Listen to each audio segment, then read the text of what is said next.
Ministerio de la Reconciliación, familia de Dios, familia de la fe, hermanos, hermanas en Cristo, que la gracia, la misericordia y la paz de ese Señor Jesucristo que está aquí en espíritu sea con todos vosotros en esta mañana.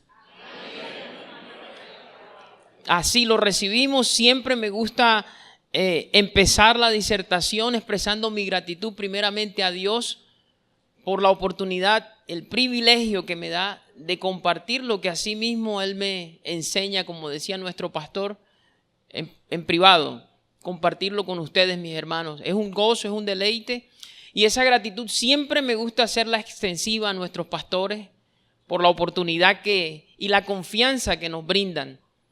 Ustedes saben que este púlpito, Dios es celoso con este púlpito y no se lo suelta a todo el mundo.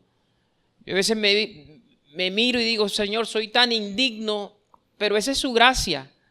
Y tú la has experimentado, ¿cierto? Por algo estamos aquí en esta casa. No por méritos propios, sino por los méritos del más grande, del Señor Jesucristo. Así que con esa conciencia de que somos siervos inútiles y con temor y temblor nos paramos aquí, vamos a compartir lo que el Señor tiene para nosotros en esta mañana. ¿Estamos listos? ¿Tiene su cuaderno de notas? ¿Tiene su esfero? Listo. A manera de título, vamos a colocar allí en tu cuaderno, convenciendo al mundo de justicia y de juicio. Convenciendo al mundo de justicia y de juicio.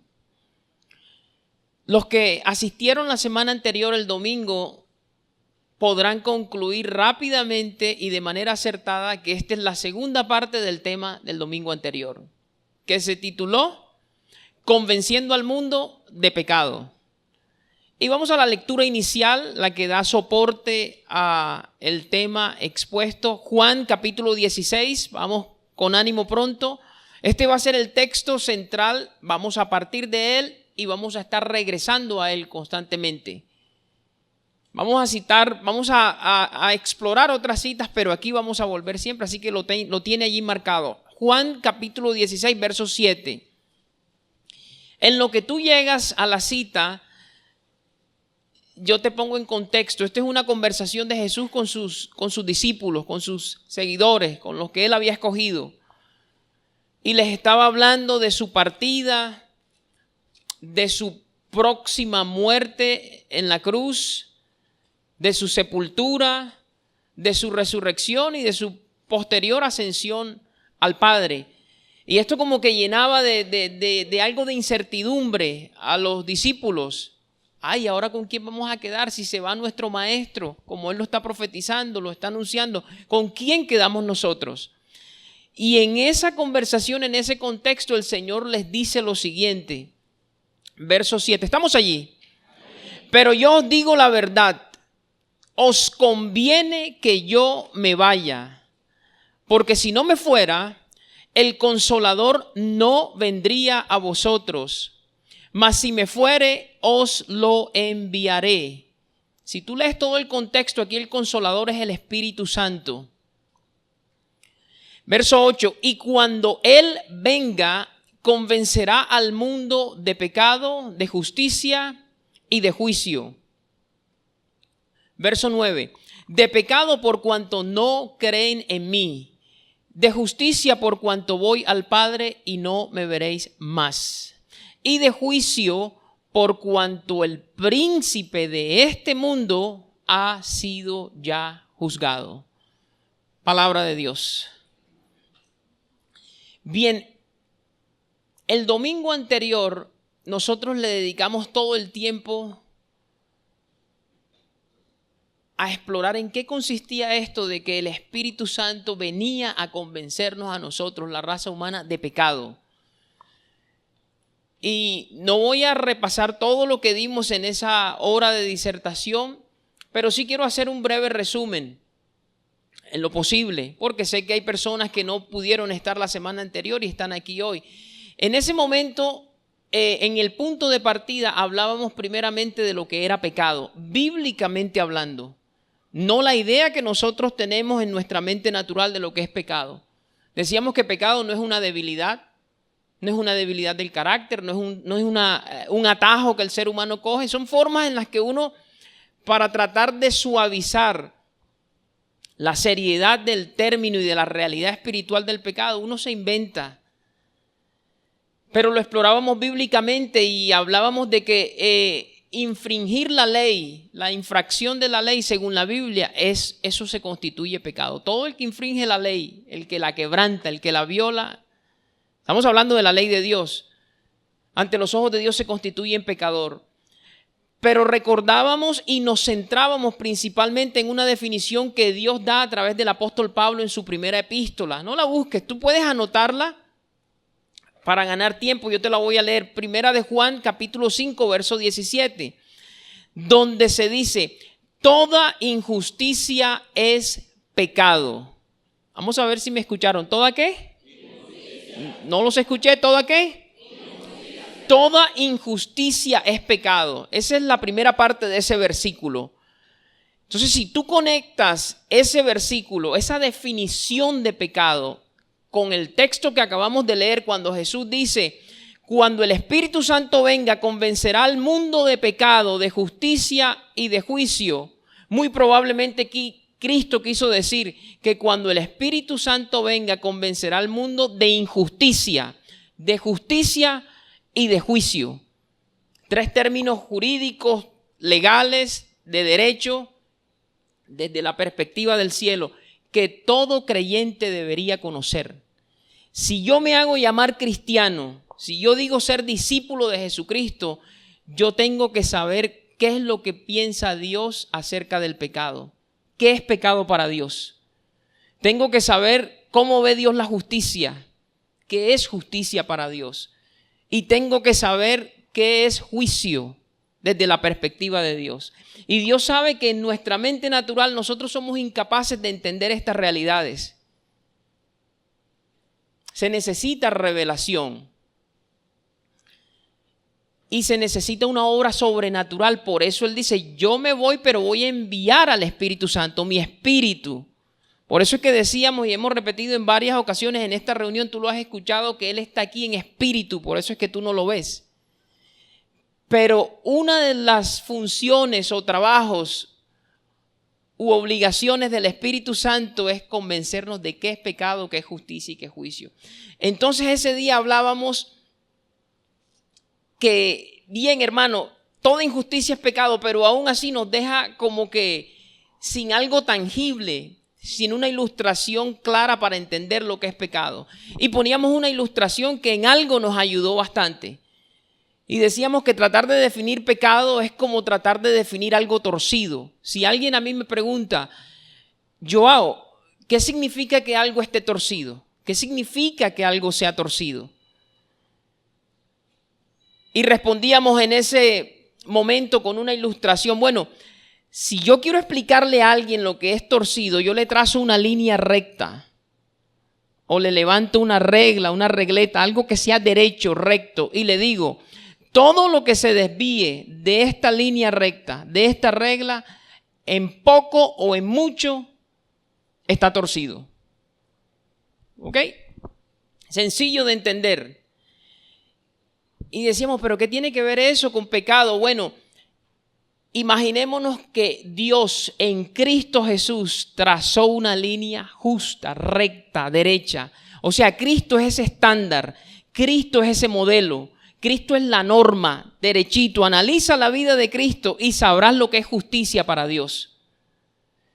Y Dios dice: todo el que se me desvíe del modelo, que es mi Hijo amado, en el que yo tengo complacencia, Jesucristo, que es un modelo recto de integridad, de perfección, todo el que se desvíe, por poco o por mucho, es pecador.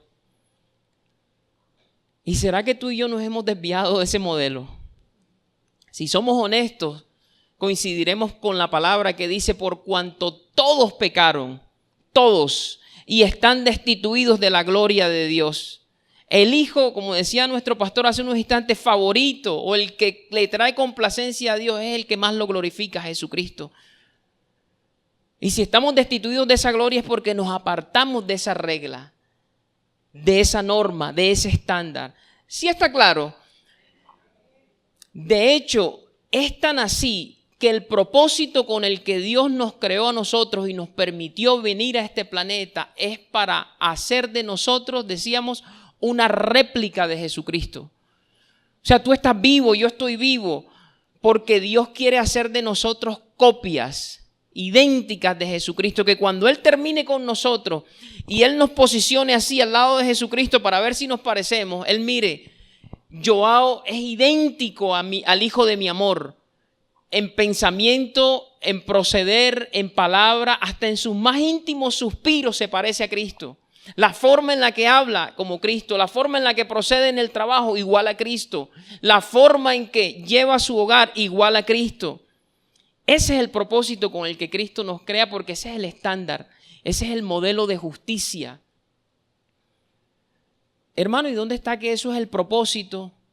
Anótalo, pero no lo busques porque todo esto lo compartimos en la semana anterior. Eso está en Romanos 8. Sin buscarlo, sé obediente para que el tiempo nos pueda ser suficiente. Romanos 8:28, y tú lo conoces, tú lo has escuchado, lo has leído muchas veces. Si llevas algún tiempo siguiendo al Señor Jesucristo. Dice, y sabemos que a los que aman a Dios, todas las cosas les ayudan a bien. Esto es los que conforme a su propósito, mira que no es el propósito tuyo ni el propósito mío, conforme al propósito de Dios son llamados. Y vamos a ver para qué te llamó.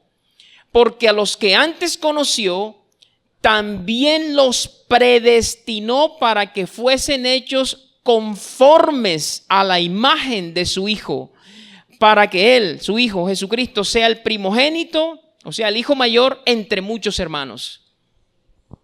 Si estás entendiendo de dónde yo saco la conclusión de que nuestro llamado, nuestro propósito es hacer una viva imagen de Jesucristo. Y ese trabajo lo hace el Espíritu Santo.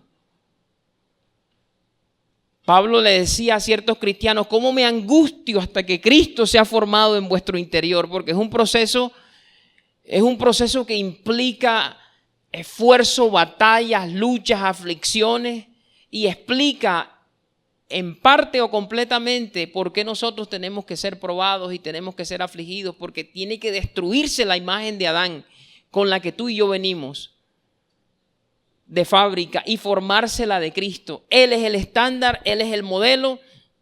Eso lo mencionábamos la semana anterior y decíamos en el texto de Juan 16, lo tienes allí marcado, ¿cierto? Porque te dije que no te fueras de él.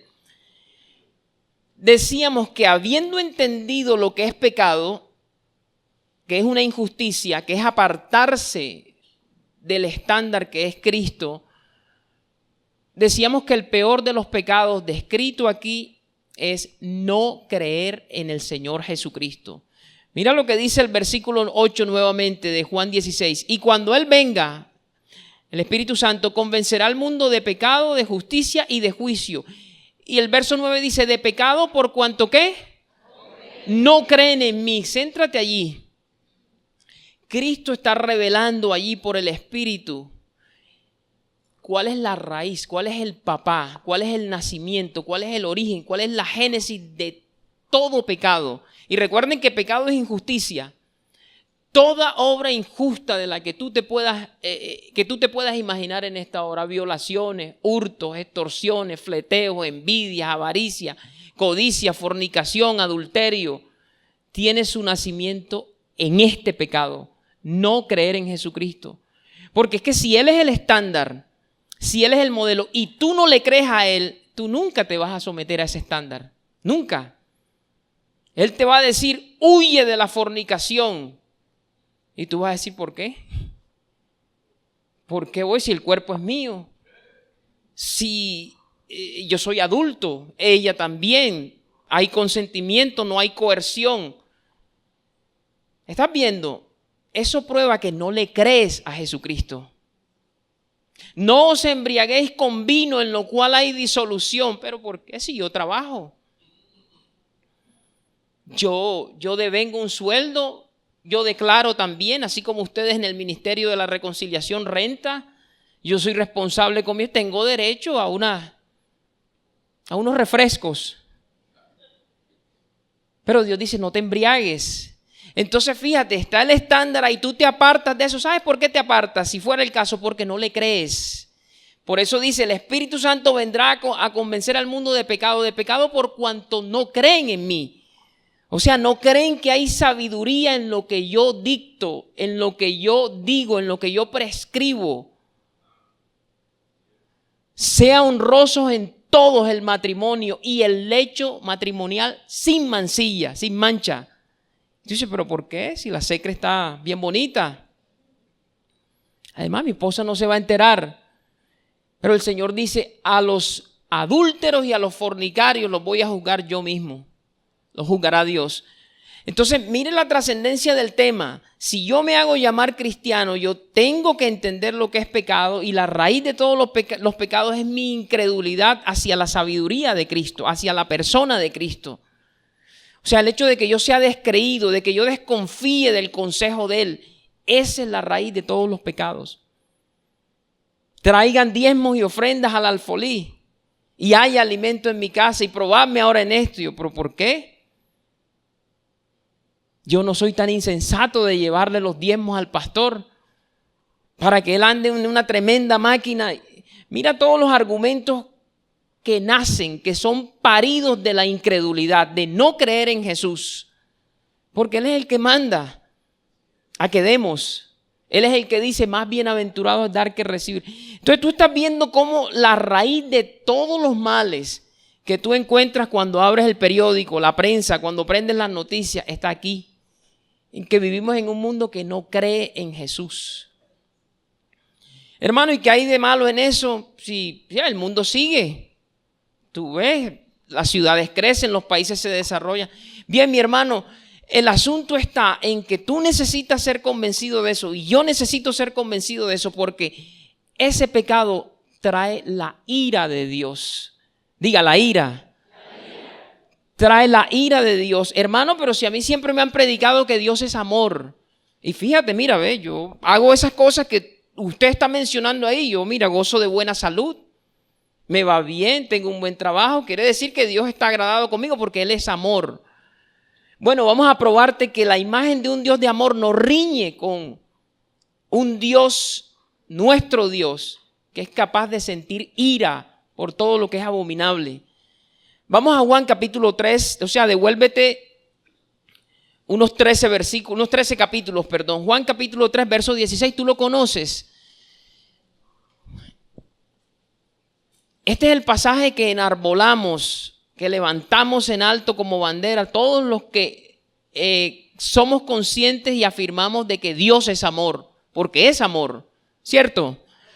Tú lo conoces, verso 16 dice, porque de tal manera, ¿qué dice tu Biblia? ¿O Dios? Amó Dios al mundo que ha dado a su Hijo unigénito para que todo aquel que en Él cree, mira la importancia de creer, no se pierda, mas tenga vida eterna. Porque no envió Dios a su Hijo al mundo para condenar al mundo, sino para que el mundo sea salvo por Él. ¿Vio, mi hermano? Ahí está. Ahí Dios no habla de ira, ni de enojo, ni de condenación. Él habla de salvación y de amor. Y es cierto, pero tú tienes que entender qué es el pecado y lidiar con él de la manera correcta, o de lo contrario no hay salvación para ti. Porque dice, para que todo aquel que en él cree no se pierda, mas tenga vida eterna, salvación. Hay que creer. Ahora, en ese mismo capítulo hay un versículo que poco se lee, que no es muy popular, pero es que es trascendental que tú lo sepas. Y es el último versículo de ese capítulo, 36. Si creer en Cristo me garantiza que yo no me voy a perder y que voy a heredar vida eterna, mira lo que me garantiza el no creer en Cristo. Verso 36, ¿qué dice tu Biblia? El que cree en el Hijo tiene vida eterna, pero el que rehúsa creer en el Hijo no verá la vida, sino que la risa de Dios. Era para ver si estabas atento. La ira de Dios está sobre él. Es un Dios de amor y es un Dios de ira también. Él es amor, pero Él también es fuego consumidor. Mi hermano, si tú tienes emociones y yo tengo emociones, si yo me indigno por las cosas injustas que yo veo, hace poquito hubo una indignación nacional que todavía Todavía se siente. Esta niña por allá en el valle, una pequeña de, no recuerdo, 6 años, algo así, 9 años, 12, perdón.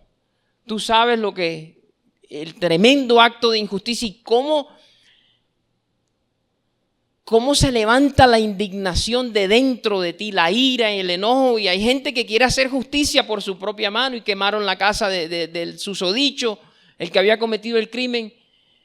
Entonces, si tú, que eres imperfecto, si yo, que soy imperfecto, siento ira ante una injusticia, ¿cuánto más Dios? ¿Por qué no va a tener derecho Él a sentir indignación si Él es el único que tiene derecho? Porque Él es el único santo. Y tú y yo nos enteramos de una mínima porción de las injusticias que se cometen en este mundo. Tú abres el periódico y tú no ves ni el 0,5% de toda la maldad que se lleva a cabo en el planeta. Tú ves una extorsión por aquí, un fleteo por acá, un caso de sicariato por acá, una violación aquí, otra por acá. Y eso es suficiente para indignarte. Ahora, ¿cuál será la ira de Dios que lo presencia todo, a toda hora? Todas las violaciones que se dan, todos los casos de pedofilia, todos los fleteos, todos los robos, todos los hurtos. ¿Te puedes imaginar cómo hierve la ira de Dios? Y todo se desprende de no creer en Jesús. Y mira, la semana pasada yo cité, pero no llevé a la congregación a que leyera, pero quiero que lo vean esta mañana. Primera a los Corintios 16, capítulo 16. Primera a los Corintios, no diga primera de Corintios, porque Corintios no escribió nada, a ellos le escribieron, el apóstol Pablo le escribió a los Corintios, entonces decimos primera a los Corintios capítulo 16, verso 22. Llegamos. Dice, todavía escucho paginitas pasar, vamos a esperar a los hermanos. Y una vez llegues, confírmalo con un Abba Padre. Dice, el que no amare al Señor Jesucristo sea anatema. Voy a repetirlo.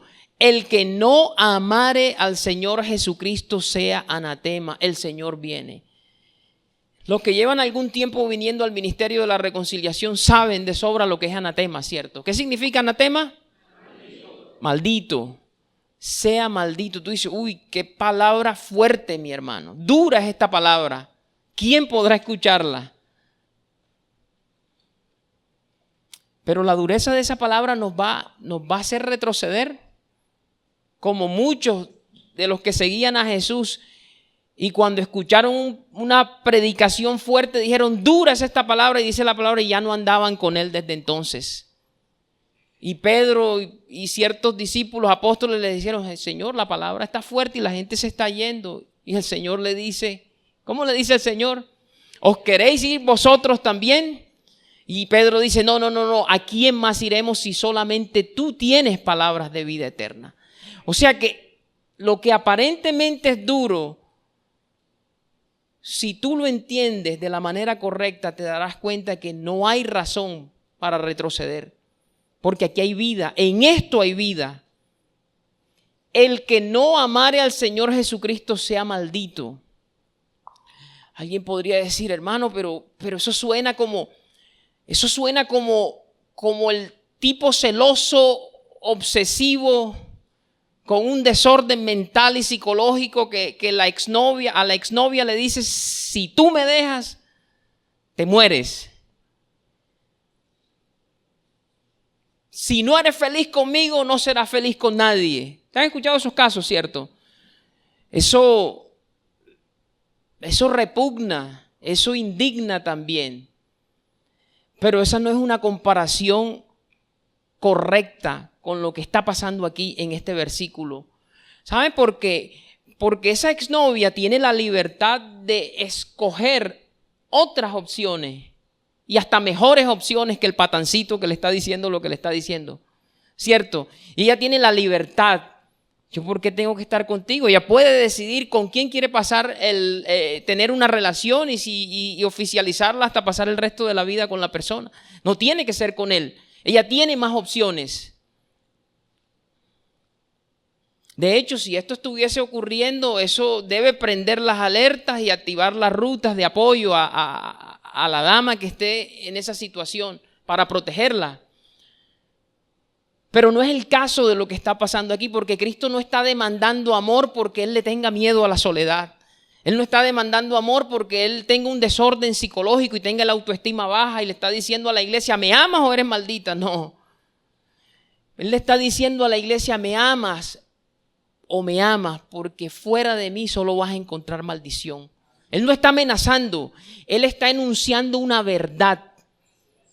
La querramos aceptar o no la querramos aceptar, es una verdad. Fuera de Cristo hay maldición, no hay más nada. Separados de mí, ¿qué podréis hacer?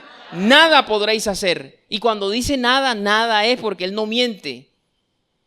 Hermano, entonces, ¿cuál comparación podría uno utilizar? ¿Cuál ilustración para entender la dureza de ese pasaje? Si Él no nos está amenazando allí. Voy a utilizar una que leí y voy a ver cómo la recuerdo, porque tiene detalles bien poéticos que yo tal vez no recuerdo. Pero imagínate que este no es el novio que padece de celotipia tratando de a la fuerza retener a la exnovia, sino imagínate que este es el mar, el vasto mar, el inmenso mar, hablando con los pececitos. Tú sabes, así como el mar habla con los pececitos, ¿verdad? Hermano, ¿cómo así? Tómalo como una ilustración. Y el pececito en una ocasión, el pececillo logra elevar su cabecita puntiaguda y sus ojos así laterales por encima de la superficie del agua y logra ver tierra firme. Ve unos árboles frondosos por allá, ve unas montañas hermosas por allá, ve grama, hierba, ve frutos de esto, frutos de lo otro, ve otros animalitos caminando por ahí y le atrae lo que vio. Y el pescado se zambulle y se sumerge y empieza el diálogo con el mar. Bueno, mira, acabé de ver que allá en tierra firme hay unas cosas preciosísimas que yo nunca había visto. Y he tomado la decisión de que me voy a vivir allá. Voy a vivir a tierra firme. Y el mar le dice, viendo su necedad, si tú te vas y me dejas, te mueres. Lo está amenazando. Pero él lo toma como una amenaza. Pero ¿cómo así? ¿Tú quién te has creído? Tú me has gobernado toda la vida. Yo aquí, siempre en el agua, siempre en el agua. ¿Por qué quieres coartar el libre desarrollo de mi personalidad? Yo quiero buscar mi identidad allá afuera. Y el mar le dice, pero tu identidad está aquí, hombre. Encuéntrala, acéptala y sé feliz. Es aquí donde, no, allá yo quiero disfrutar, yo quiero ver los árboles, quiero ver esto. Y el mar le dice, no, dale pues. Pero ya sabes, si me dejas te mueres. Y él empieza a dar saltos y saltos y zambullidas y saltos y se aproxima a la orilla y da un último salto y llega a tierra firme para descubrir con horror y con terror que allí no está su identidad, que allí no hay disfrute alguno. Ahí lo que hay es una ausencia de oxígeno. Empieza a luchar para poder respirar porque él tiene unas branquias que están diseñadas es para absorber el oxígeno mezclado con agua, no el oxígeno que está acá. Y las branquias afuera no funcionan. Y empieza a descubrir con horror que el mar no lo estaba amenazando, el mar le estaba dando una advertencia, porque lo amaba, lo quería retener ahí. Y descubre que lo que hay es muerte allá afuera para él, porque esa no es su hábitat, él no fue creado para eso, él fue creado para el agua. Tú y yo no fuimos creados para el mundo, nosotros fuimos creados para gloria de Dios, para gloria mía los he creado, los formé y los hice.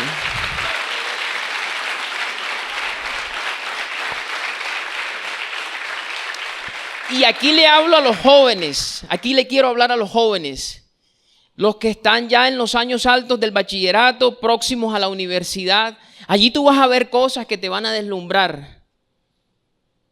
Y vas a ser sometido a la tentación de querer desprenderte del reino al que Dios te llamó, para el que Dios te creó, donde está tu identidad. Y vas a ver cosas que te fascinan, tendencias, modas, olas, nuevas olas, cosas que se dan, música de esto, música de lo otro, hábitos así, hábitos asados, que tú dices, ¿será que me estoy perdiendo de algo? Y de pronto puedas llegar donde tu papá, sabes que ya yo no disfruto los devocionales, ya yo no quiero más nada con Cristo, ya yo no quiero ir más a la iglesia, yo lo que quiero es mundo, yo lo que quiero es tierra. Yo quiero probar, mami, ¿qué pasa? Me estás coartando el libre desarrollo de mi personalidad. Yo quiero encontrar mi identidad allá afuera. Y tu mamá, ya lo que hay es muerte, hombre. No, que eso es para viejo, que esa religión donde tú estás, la mamá explicándole, esto no es religión. Dios no lo permita, el tal o la cual deciden irse al mundo. Solamente vas a encontrar lo que encontró este pececito. Ahí no vas a encontrar identidad, ahí no vas a encontrar disfrute, ahí lo que vas a encontrar es muerte, maldición. El que no amare al Señor Jesucristo sea maldito. Y si cuentas con la bendición de Dios y la gracia con la que yo conté en cierta ocasión, bueno, tal vez te podrá pasar como el hijo pródigo. ¿Recuerdas la parábola del hijo pródigo en Lucas? Que se aburrió de estar bajo el yugo del papá, un yugo de amor, un yugo de protección. No, mira, sabes que dame lo que me pertenece, que yo me voy. Yo lo que quiero es tierra, quiero mundo. Y el papá le dijo, bueno, dale pues. Y le dio todo. Vivió perdidamente y se gastó todo, dice la palabra. Y después vino un hambre y él encontró que ahí no había vida, que ahí no había identidad. Y un día volviendo en sí, dice la palabra, levantó los ojos a los cielos y dijo, volveré a mi padre de donde salí, de donde me fui, porque he pecado contra el cielo y contra él. Y se devolvió. Esa es la gracia de Dios, pero no todos los pescaditos cuentan con esa bendición. Hay pescaditos que tú los encuentras, cierto, en la orilla caminando porque por alguna razón se salieron de su hábitat y cayeron en el anatema. Perdónenme la expresión. Pero de tiempo en tiempo tú caminas, ¿cierto? Y te encuentras, o alguien camina y se encuentra ahí un pescadito varado o atollado o atascado en unas piedras o en una de las malezas y lo echan hacia el agua, ¿cierto? Porque todavía está leteando, tratando de respirar y lo vuelven al agua y revive. Eso te pasó a ti y me pasó a mí, ¿cierto? Porque yo conocí de Cristo desde muy pequeño. Y cuando tenía cierta edad, yo fui como ese pececito. Yo dije, mira, Joao, me dije a mí mismo, tú sabes que uno habla con uno mismo, ¿cierto? Joao, tú no te puedes ir de este mundo. Ese es un diálogo que yo tuve en mi mente sin saber lo que es ser un bandido. Tú necesitas probar lo que es tener varias mujeres, lo que es esto, lo que es lo otro, y a probarlo fui. Mi hermano, y ahí no hay disfrute. Y una de las tantas veces en que Dios me intentaba devolver y me devolvió, a mí nunca se me olvida, yo se lo compartía, creo que a mi hermano Julio, en días pasados, Urrutia, decía que había un día de esas borracheras mías.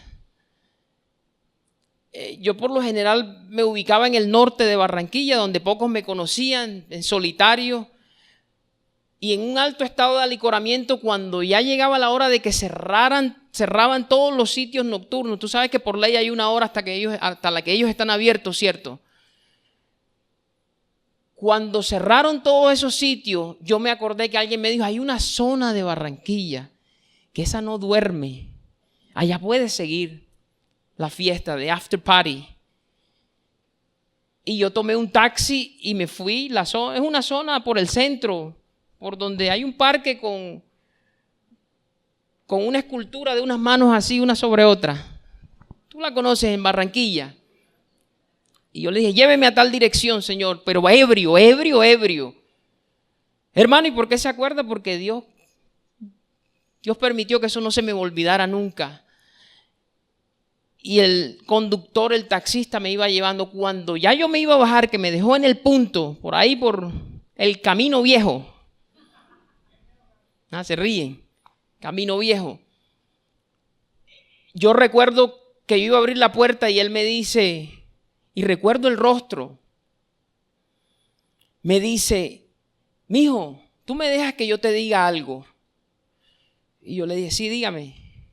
Mijo, tú se nota que tú no eres de este tipo de vida. Aquí hay mucho peligro. Aquí hay mucho. ¿Por qué no me dejas que te lleve a tu casa mejor? Yo te llevo y no te quedas aquí. No quiero dejarte aquí. Me habló con tanta ternura. Y yo estaba ebrio. No te voy a decir que se me quitó la borrachera. Estaba ebrio. Me habló con tanta ternura que me rindió. Se me quitaron las ganas de seguir tomando. Y le dije, sí, bueno, lléveme. Mi dirección es esta, Las Palmas, tal. Y me llevó. ¿De qué me salvó el Señor? Al vez de la muerte. Porque yo, como ese pececito, pensaba que ahí estaba la vida. No se equivoquen, jóvenes. Fuera de Cristo hay maldición. El que no amare al Señor Jesucristo sea anatema. Y por eso Él ha traído este tema. Porque tiene que convencernos de que el más grave de los pecados es no creerle a Él, no creer en Él. Y hay unas ciudades en el Nuevo Testamento, lo vimos la semana pasada, a las que Él les advirtió de que el castigo de ellas iba a ser peor que el de Sodoma y de Gomorra, que el de Tiro y de Sidón. Hablando de Corazín, Betsaída, y no recuerdo cuál era la otra. Porque a diferencia de Sodoma y Gomorra, de Tiro y de Sidón, ellos habían visto la manifestación de Dios en carne y se habían rehusado a creer en Dios. ¿Y qué dice aquí? El que se rehúsa a creer en el Hijo, la ira de Dios la tiene garantizada. No la risa, la ira. ¿Está claro hasta aquí? Mi hermano, y ese era el resumen. Sí, era el resumen. Pero vamos al punto 2. Vete a Juan 16. Juan capítulo 16, el inicial, donde estábamos. Vamos a leer el versículo 8. Mi hermano, tienen que ser obedientes. Yo les dije que lo tuvieran ahí a la mano, ténganlo a la mano. Verso 8, 16:8 dice, y cuando Él venga, convencerá al mundo de pecado, de justicia y de juicio. De pecado por cuanto no creen en mí. Bueno, ya te hice un resumen de qué significa ese pecado de no creer en Jesús. Pero mira el segundo. De justicia por cuanto voy al Padre y no me veréis más. Quédate con voy al Padre. Voy al Padre es tengo acceso a la presencia de mi papá. Yo voy allá, me le presento y Él me recibe con los brazos abiertos. ¿Y sabes por qué lo recibe con los brazos abiertos? Por su justicia. ¿Ok? Ten presente de que esta realidad espiritual de la justicia es clave que tú y yo la entendamos. Si no la entendemos, nosotros corremos el riesgo de autoengañarnos, pensar que nosotros vamos para el cielo. Voy al Padre. Que cuando yo me muera voy al Padre. Tú le preguntas, haces una encuesta por ahí a las personas. ¿Tú crees que cuando mueras vas al cielo? Sí, claro, yo voy al cielo porque yo pago impuestos, yo no adultero, yo no esto, yo no lo otro. Yo voy para el cielo. Y resulta que el asunto no es así. Al cielo no entras tú con la justicia tuya. Porque el asunto de la justicia consiste en que yo como ser humano caído tengo una imagen de justicia que es diferente a la justicia que Dios demanda para que yo entre en el cielo. Aquí la justicia, cuando tú dices, no, esa persona es justa, esa persona es buena, tú no llegas a la conclusión de que si dicen Joao es justo y bueno, es porque Joao es perfecto. ¿Cierto que no? Tú sabes que Joao no es perfecto, Joao comete errores. Y si tú le preguntas a mi esposa y a mis hijos, ellos te darán testimonio. Errores por segundo. La justicia del hombre o la idea que uno tiene de justicia es que yo estoy inclinado a hacer lo bueno aunque me equivoco. Me esfuerzo por vivir una vida recta, fallo de tiempo en tiempo, pero mi corazón está inclinado. Bueno, eso está bien que lo hagamos, pero eso no es la justicia que me permite a mí decir voy al Padre, como lo dijo Cristo. Hay una justicia que es sinónimo de perfección. Es decir, si no eres perfecto, no puedes decir que vienes a donde mí, Joao. No puedes, no tienes derecho. Cuando uno entiende esto, mi hermano, si toda la raza lo entendiera, se acabaría el dicho ese. Tú lo has escuchado en los sepelios, que dice, después de muerto, todo el mundo es bueno, ¿cierto? Y tú ves la vida, el prontuario de la persona que está ahí en la caja, en su última habitación de aquí de esta tierra, y tú dices, pero ven acá, él hizo esto, pero yo veo que están hablando ahí bondades de él y están diciendo, allá arriba estará con los ángeles alegrando con su humor el cielo, o le estará dando una serenata a San Pedro, porque creemos que nosotros tenemos el acceso al cielo, porque el cielo nos tiene que rendir pleitesía a nosotros. Y no estoy haciendo broma de esto, es algo serio, porque es con la muerte con lo que nos estamos metiendo. Pero hay que entender que yo no soy merecedor del cielo, que si yo me muero ahora por mis propios méritos, a mí no me van a dejar entrar al cielo. Se necesita la justicia que tiene Cristo, que solamente Cristo ha tenido. Es el único hombre que ha caminado en la historia del planeta, de principio a fin, desde el vientre de su madre hasta la sepultura, resurrección y ascenso al Padre, en perfección. Esa es la justicia que Dios demanda. Por eso es que Él dice, convenceré al mundo de justicia por cuanto voy al Padre. Yo sí tengo acceso al Padre. Búscate Salmos capítulo, para que veas que no todo el mundo entra a donde está papá. Salmo 24. Salmo 24, versículo 3. Y no te vayas de Juan, ¿oíste? Tienes a Juan allí, Juan 16.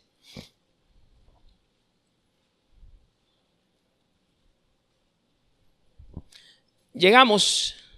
Debe ser fácil llegar al Salmo. Salmo 24:3 dice, ¿quién subirá al monte del Señor? Tu Biblia dice Jehová, pero sabemos que Jehová es el Señor. ¿Quién subirá al monte del Señor? O sea, a la presencia de Dios, al cielo donde está. Mira quién sube. Antes de eso hace otra pregunta. ¿Y quién estará en su lugar santo? Respuesta, el limpio de manos y puro de corazón. ¿Será que alguno de nosotros califica por sí mismo? Si hacemos un inventario de lo que hemos hecho en nuestra vida, de los pensamientos que se nos han pasado por nuestro corazón, podemos decir que todo pensamiento nuestro desde que nacimos ha sido puro. Podemos decir que con estas manos siempre hemos hecho lo justo y las manos están limpias. Eso no lo puede decir ningún ser humano, ni el papa, ni pastor, ni evangelista, ni apóstol, ni profesor de inglés. El limpio de manos y puro de corazón, el que no ha elevado su alma a cosas vanas. En el original dice el que no ha elevado su alma a la idolatría, o sea, el que no ha sido avaro, el que no ha amado el dinero. Como decíamos ahorita, el dinero es idolatría. Ni jurado con engaño. Yo recuerdo, mi hermano, que yo sí juraba en vano. Por mi santa madre, hasta por Dios y en mentira. Nosotros estamos vivos de milagro y porque Dios es bueno y porque Dios es amor. Dice, mira lo que recibirá. Él recibirá bendición del Señor y ¿qué más? Y justicia del Dios de salvación. Justicia. Justicia, entiéndase, es sinónimo de perfección. No es sinónimo de mi mejor esfuerzo. No es que Dios me tiene que dejar entrar porque yo nunca me llevé un cigarrillo a la boca. Me tiene que dejar entrar al cielo. No, porque eso no te hace perfecto. Tú tienes otras cosas que no dominaste. Ahora entiéndame, no es que no haya que esforzarse por vivir una vida de integridad, hay que esforzarse, pero tenemos que tener claro que lo que nos lleva al cielo es la justicia que viene de Jesucristo y esa es la buena noticia que te quiero dar. Porque hasta ahora podrás decir, hermano, usted no lo ha hecho más sino que asustarme y decirme cosas fuertes. Pero mi hermano, estas cosas fuertes es necesario escucharlas, es prerequisito para que tú dimensiones el don, el regalo que Dios tiene para ofrecerte. Si tú no entiendes esto, tú no vas a poder magnificar el tamaño de la salvación. Una salvación tan grande y la vas a descuidar. Pero cuando uno tiene esto claro, uno dice, no, mi Señor, fuera de Él yo no soy nadie. ¿A quién más iré si solamente Él tiene palabras de vida eterna? Solamente sus palabras son espíritu y son vida. Lo que viene aparte de Jesucristo es producto de la carne y produce muerte. Venga de la filosofía que venga, venga de la doctrina religiosa que venga, venga de la ideología política que sea, venga del influencer del influencer aquel, de quien sea. Jesucristo en cierta ocasión dijo: todos los que antes de mí vinieron ladrones y salteadores son. Por eso las ovejas no los oyen. Por eso es que tú no oyes ese poco de basura que destila la red, la internet. ¿Cierto? Porque tú eres oveja y tú escuchas a tu pastor, nuestro Señor Jesucristo. Entonces, ¿cuál es la buena noticia que te tengo? Que tú no vas a ser capaz de entrar al cielo por tus propios méritos, sino con la perfección de Cristo. Y la buena noticia es que Cristo tiene esa perfección, esa justicia a disposición tuya en esta mañana. Hermano, ¿y qué tengo que hacer? Tienes que creer en Él. Tienes que rendirle tu vida. Tienes que en arrepentimiento reconocer que no has sabido vivir. Hermano, ¿y usted cómo sabe que yo no he sabido vivir? No, yo no lo sé, pero yo lo que sí sé es lo que está escrito. Y tal vez los líos en los que tú estás metido, las dificultades que te han sobrevenido, dan testimonio de que no has sabido vivir, porque muchas de ellas son producto de no vivir en la justicia de Cristo. Y Cristo promete: si tú me recibes a mí, yo te justifico, yo te doy mi justicia y tendrás entrada al Padre. Vamos a Romanos, por favor, sin perder Juan. Romanos capítulo 5. Y verás algo.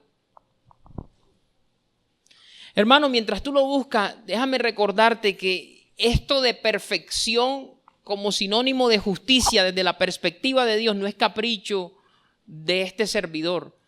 Está escrito, dice una porción de la Escritura en el Nuevo Testamento: sed pues vosotros perfectos, dice, como vuestro Padre que está en los cielos es perfecto.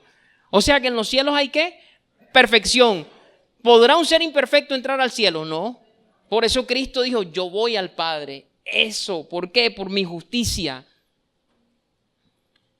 Yo no puedo decir lo mismo fuera de Cristo. Por eso esta mañana cuando cantábamos, ya yo no estoy en Adán y no estoy en Cristo, yo lo cantaba con un entendimiento nuevo porque recién estaba estudiando este tema. Te dije Romanos 5, ¿verdad? Versículo 1 y 2. Dice: justificados pues por la fe, tenemos paz para con Dios por medio de nuestro Señor Jesucristo. ¿Viste que todo es por medio de nuestro Señor Jesucristo? Él es el mediador entre Dios y los hombres, no hay otro. Por eso es que Él dijo: yo soy el camino y la verdad y la vida. Nadie viene al Padre sino por mí. No es por Buda, no es por Confucio, no es por el existencialista aquel o el nihilista aquel o el gnóstico o el agnóstico o el brujo o el hechicero. Es por Cristo que se alcanza la paz para con Dios. Pero sigue leyendo: por quien también tenemos entrada por la fe a esta gracia en la cual estamos firmes y nos gloriamos en la esperanza de la gloria de Dios. Tenemos entrada. ¿Quién nos da entrada? Cristo, cuando ponemos nuestra fe en Él. Es como si Él dijera: tú pones tu fe en mí y yo te revisto de mi justicia, aunque tú y yo seas un costal de errores. Pero como veo arrepentimiento en ti, como veo que te pones de acuerdo con mi sentencia y te declaras culpable y pides perdón, yo te perdono y te visto de justicia. Te pongo un ropaje nuevo. ¿Cómo es que dice la palabra, pastor? Usted lo cita constantemente. Pero en cuanto a la pasada manera de vivir, despojaos del viejo hombre. Quítate el vestido de Adán, que está viciado conforme a los deseos engañosos, y vestidos del nuevo, que es Cristo, creado según Dios en la justicia y santidad de la verdad. ¿Cierto que lo dice? Está escrito. O sea, la justicia es un ropaje que Dios te da cuando tú crees en Él. Por eso tienes que entender lo que tú, si aspiras a ir al cielo, no es porque te portaste bien, porque eres la dama rosa, el príncipe azul, no. Porque tu coeficiente intelectual es altísimo, no. si estás revestido de Cristo, mi Padre y tu Padre dice, ven benditos de mi Padre al reino que ha preparado para vosotros, para que lo disfruten. Cristo dijo en cierta ocasión, voy pues a preparar morada para que donde yo esté, vosotros también estéis. Y si me voy, volveré y vendré a vosotros para eso, para que donde yo estoy, vosotros también estéis. O sea que Él hizo provisión para que tú y yo, si hoy decidimos, podamos tener acceso al Padre, y ahí se le quita a uno el miedo a la muerte. Ya no le vas a tener miedo a la muerte. Alguien me decía en cierta ocasión, Joao, ¿sabes cuál es el miedo que el hombre le tiene a la muerte? Y hay muchas razones por las que uno no quiere morir. Si yo no me quiero morir porque no quiero dejar a mis hijos, a Santiago, a Taliana, a Natania, a Gisela sola. Eso es entendible y es válido. Pero él decía, muy en el fondo el ser humano tiene una conciencia que Dios le puso. Eso está en Romanos. Y el hombre sabe que después de la muerte viene un juicio. Y ese es el tercer punto que vamos a tocar. Porque está establecido que los hombres mueran, ¿cuántas veces? Una vez, no hay reencarnación. Y después de esto el juicio. Tú en el fondo, yo en el fondo, en nuestra conciencia sabemos que hay un juicio. Y sabemos que separados de Cristo no estamos bien parados en ese juicio. Y a eso es lo que el hombre le tiene miedo. Por eso le rehúye tanto a la muerte. Por eso se estira por aquí, cirugía de esto, cirugía estética de lo otro, porque no quiere que ese día llegue. Pero llegará. Está establecido que los hombres mueran una vez y después de esto el juicio. Y esa es la otra cosa de la que el Señor nos quiere convencer. Por eso mandó su Espíritu. Porque resulta que cuando el pecado, que es ¿qué? Injusticia, se encuentra con la justicia cara a cara, inevitablemente tiene que haber un juicio. Cuando un criminal, que es representación de la injusticia, es llevado delante de un juez, que es la encarnación de la justicia. Es como si la injusticia representada en el bandido se topa frente a frente con el juez, que es la representación de la justicia. Y no es para que el juez lo salude. Ay, ¿cómo estás? ¿Cómo te estás portando? Cuando se encuentran es porque va a haber un juicio ahí. Y va a haber una sentencia. Esa es la tercera cosa. Convencerá al mundo de juicio, de pecado, de justicia y de juicio. Y dice de juicio por cuanto el príncipe de este mundo ya ha sido juzgado. O sea que hay un juicio que viene. Hay veces nosotros pasamos gran parte de la vida viviendo como si pensáramos o creyendo de que nos vamos a salir con la nuestra. No, ese ha sido más malo que el azul de pelotica. Más malo que Caín, más malo que Judas Iscariote. Es más malo que el profano y fornicario de Esaú. Pero mira, todo le va bien, es como el gato, siempre cae de pie. Mira, mi hermano, dice la palabra, no os engañéis, Dios no puede ser burlado. Todo lo que el hombre sembrare, eso también segará. El que siembra para la carne, de la carne segará corrupción, muerte, maldición, anatema. Y el que siembra para el espíritu, del espíritu segará vida eterna. Un ser humano aquí puede burlar a la policía, y lo hacen. Puede burlar a la fiscalía, puede burlar a los jueces de la tierra, y lo hacen. Pero ninguno de nosotros va a poder burlar a Dios. Viene un juicio. Y aquí es donde entra la cruz, para que veamos la seriedad del asunto. Porque en la cruz no solamente Dios nos está enseñando que el pecado se castiga. Recuerda que nos tienen que convencer de pecado. El no creer en Jesús es castigado.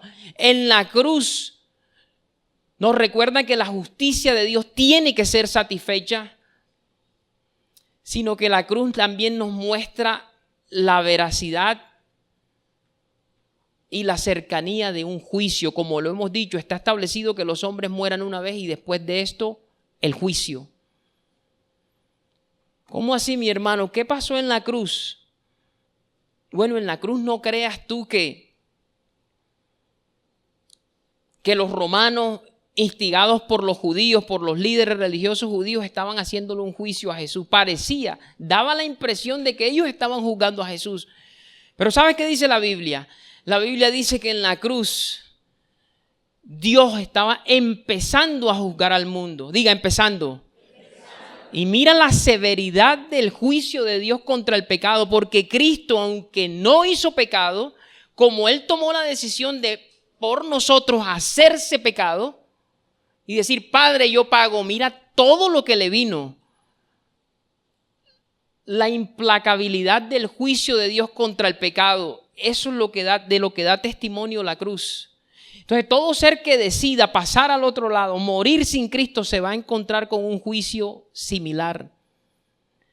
Y será una separación eterna de Dios, de esa persona. Hermano, ¿y cómo sabe usted que el mundo empezó a ser juzgado en su pecado en la cruz? Porque dice Cristo, vuélvete a Juan capítulo 16, ya con esto vamos a terminar. Juan 16. Estamos allí.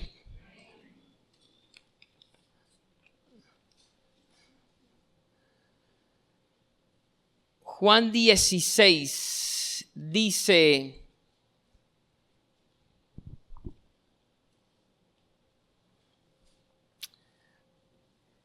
Vamos a leer desde el 9. De pecado por cuanto no creen en mí, de justicia por cuanto voy al Padre y no me veréis más, y de juicio por cuanto el príncipe ¿de quién? De este mundo ha sido ya juzgado. El príncipe, el papá. Recuerda que el mundo entero está bajo el maligno, y el que no es de Dios aquí en la tierra tiene un papá que se llama Diablo y Satanás. Aunque diga, no, yo no soy de ninguno de los dos, yo no soy ni de Dios ni del diablo. No, si tú no eres de Dios, eres del diablo. El que conmigo no es, contra mí es, creo que dice el Cristo. Y el que no recoge conmigo, desparrama. O sea que aquí no hay término medio, que yo soy neutro, que yo tengo un pie allá y el otro acá, no. ¿Y a quién se juzgó en la cruz? Al príncipe de este mundo. Ese fue el inicio del juicio sobre el pecado, y ese juicio sigue hasta el gran día de la ira de Dios, del justo juicio de Dios. La única manera de que tú y yo escapemos de ese juicio de condenación es si aceptamos que ya el pecado tuyo y mío fue juzgado en Cristo Jesús. He aquí la relevancia de creer en Jesús. Hermano, es aquí ante los jueces de la tierra. Y los bandidos tiemblan también cuando el juez es vertical, es íntegro. Tú te puedes imaginar cuando estemos delante del juez justo de toda la tierra. Y mira este misterio, el mismo que te está ofreciendo salvación en esta mañana, es el mismo que te va a juzgar si la rechazas. Y así como Él es contundente y eficiente para salvar, Él no te da una salvacioncita, Él te salva por completo y eternamente. Esa misma contundencia y eficiencia la tiene para juzgar. ¿Sabes cómo se llama? Jesucristo. Y quiero cerrar con esa porción en Hechos, para que veas que el que te está prometiendo la salvación, el que te está diciendo en amor, mira, si no me amas, caes en anatema. Si lo rechazas hoy, es el que te va a juzgar. Hechos capítulo 10, verso 42. Este es Pedro predicando en la casa de un gentil, de un militar, un líder militar, un centurión llamado Cornelio. O sea, no eran judíos. 10. Estamos allí, verso 42.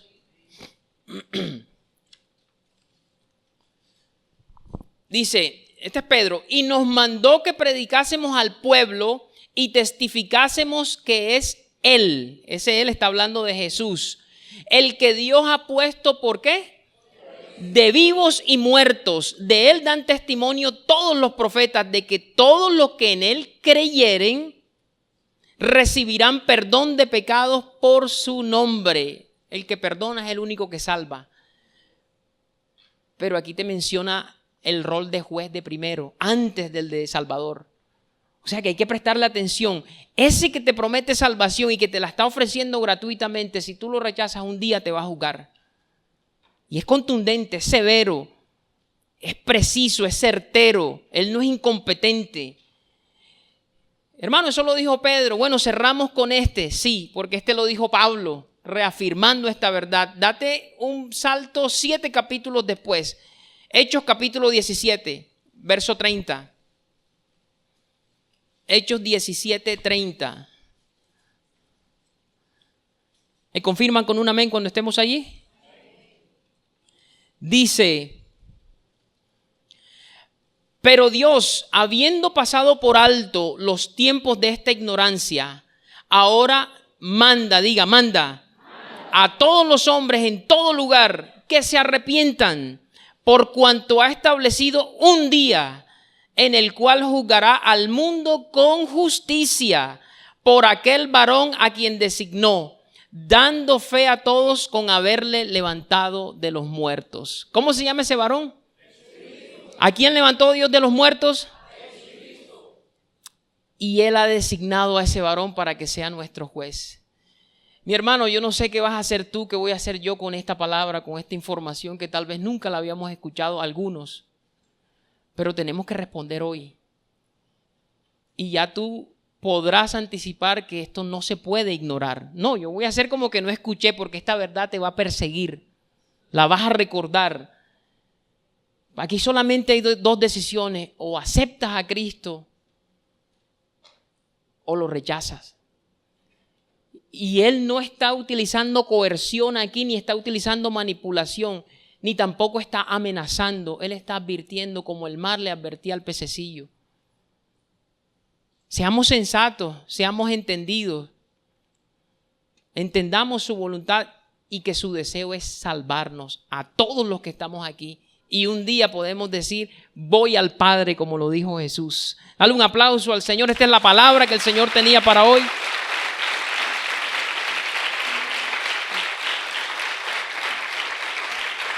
Damos gracias a Dios.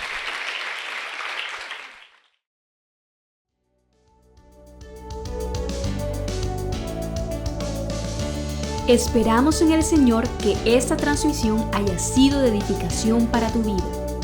No olvides suscribirte y seguirnos en nuestras redes sociales. Te esperamos en una nueva ocasión. Iglesia, Ministerio de la Reconciliación, llenando la tierra del conocimiento de la gracia de Dios.